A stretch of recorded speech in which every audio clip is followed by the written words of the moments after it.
Good morning, everyone. I light Palo Santo in my house to clear out the energy. And boy, do we need more energy clearing now than ever. Um, Hi, guys. Hope you guys are doing all right. I'm wondering how you guys are dealing with all the manic panic out there. On my walk to the grocery store, it's kind of funny. Funny, not funny, but you have to look at the light and bright side sometimes. And I think humor helps us get through all this. Um, and so I was walking to the grocery store, and then it's so funny that nobody makes eye contact with you at all nowadays. Everybody's just walking like this. So I literally am like, "Hi," and they're kind of like that, or people are like kind of like skirting around you. But I'm not gonna lie, when I see a jogger run by me too, I'm kind of like and hold my breath. It's a sign of the times, y'all. But I've always kind of been a germ freak. Cheers. And people have made fun of me for using my shirt to open the door or a napkin, but now more than ever, that's become a new reality, hasn't it?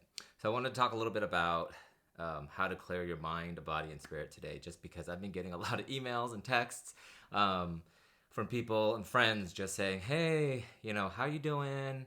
What are you doing to do this? What are you doing? What are you cooking today?" And just kind of like how are you clearing your mind? So I wanted to talk a little bit about what I'm doing to have a healthy mind, body, and spirit during this what I call manic panic from this coronavirus pandemic. And I want to start off first talking about the spirit because every morning my morning routine is squeeze some lemon in my water and just gulp it big time. And then I sit down, quiet time, and meditate. Today I meditated for 40 minutes, and that's a big deal for me because if you know me, I'm kind of like ADD. My mind's always running wild. I'm always like, oh, squirrel, ooh, shiny thing. So I've been meditating quite a bit regularly for, I would say, the last almost a year now, and I got down to 40 minutes today of meditation, and it goes by quick. It honestly, I feel numb while I'm in it, and then I feel like it literally has only been a minute. And I do a lot of different types of meditation. Sometimes I just focus on my breath. Sometimes I do guided meditations. There's an amazing one from Wayne Dyer called the meditation, AH meditation. I sent it to some friends and they're like, it's kind of weird. Sunny, I'm talking to you. And they're like, it's weird because literally it's a sound meditation. So you're saying which is like the sound of the creator. You're supposed to do it in the morning. And there's a very special time of day that I love doing this.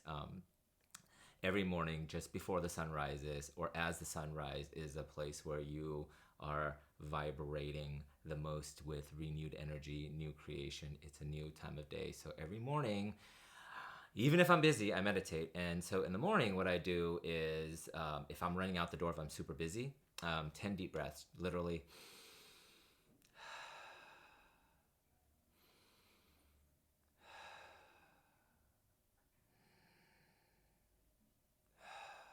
10 times and I am reset and it's amazing. Other times I do different guided meditations. There's an Insight Timer app that I use. And sometimes I just sit in silence and just focus on my breath. If I have a problem focusing on my breath, I'll focus on the tingly feelings in my fingers. I learned that one from Eckhart Tolle. Or sometimes I will just focus on my breath and just, it's okay, let the thoughts come. It's all good. And then if you don't pay attention to them, they'll kind of just release, and it's kind of amazing. So I start my day off doing that. So that's the spirit part.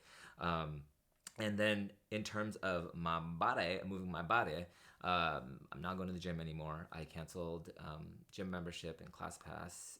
So I started doing walks when I can early in the morning, distancing, because we can still walk here in San Francisco Bay Area, even though there was the mandate for us all to not be in big groups.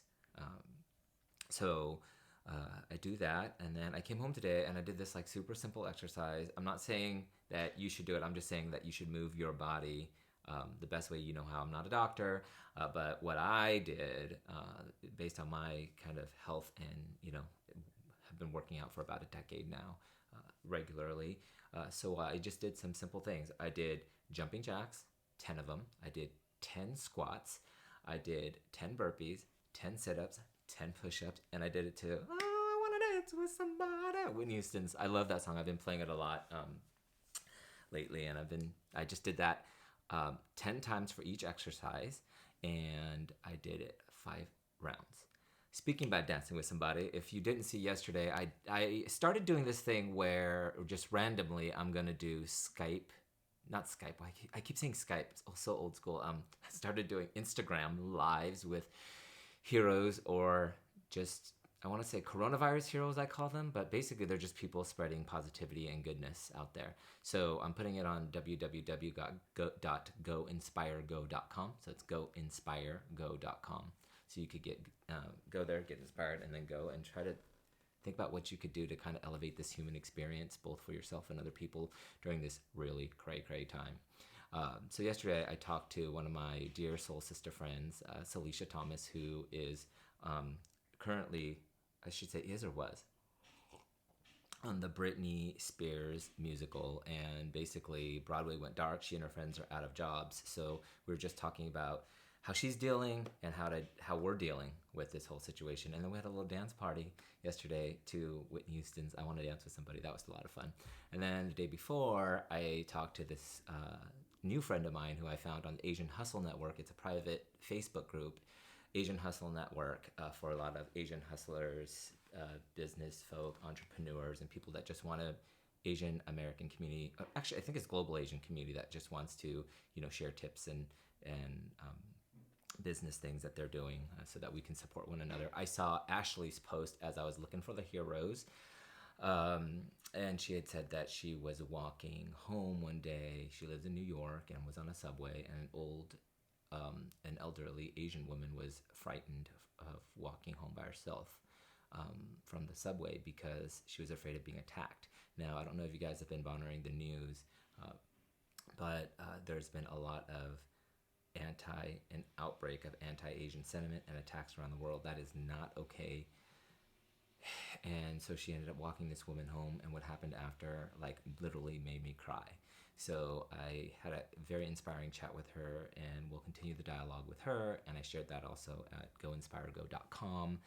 So I've been doing what I know best. Last week I felt super powerless, and this week I wanted to regain that power, and I was like, well, I'm a storyteller. I create content for a living, so I might as well try to look for the heroes. And I remember that because Mr.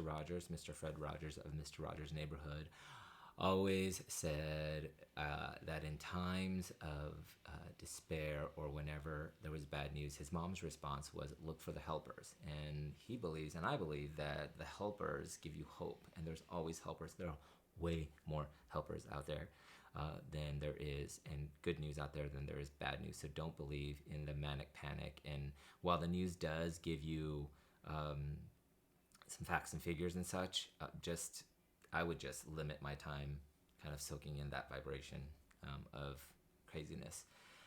And in terms of the mind, yesterday here, at least in California, Governor Gavin Newsom had said, I mean, this is not for sure yet, but said that likely kids, I think K through 12, are likely to be out of school through the summer. So a lot of parents freaked out. I got texts from parents with the F-bomb, and oh my God, they're freaking out. But I encourage you guys to be in the present moment and do not freak out. Do not make it seem like it's a burden that your kids are around. And, it's funny because they're sponges. They soak in all the energy. Even if you have that kind of thing, the thoughts festering, your thoughts are powerful. Your thoughts become your words, and your words become reality. So be careful what you think. Shift to a positive thought when you're thinking that. But I know that a lot of parents I've seen on my Facebook thread and on Instagram that parents are freaking out with childcare and all that. And I encourage everybody to reach out. Now is the time to reach out to one another, all because we are having to isolate and quarantine in many parts of the world. Does not mean that you have to be lonely. Some of us may have to be alone or be in our apartments, but that does not mean that you have to isolate yourself mentally.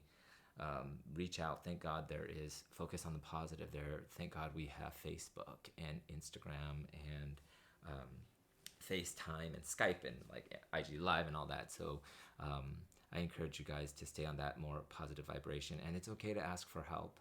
We'll get through this together. I promise, promise, promise. But the most important part is right now, use this time to be with your family.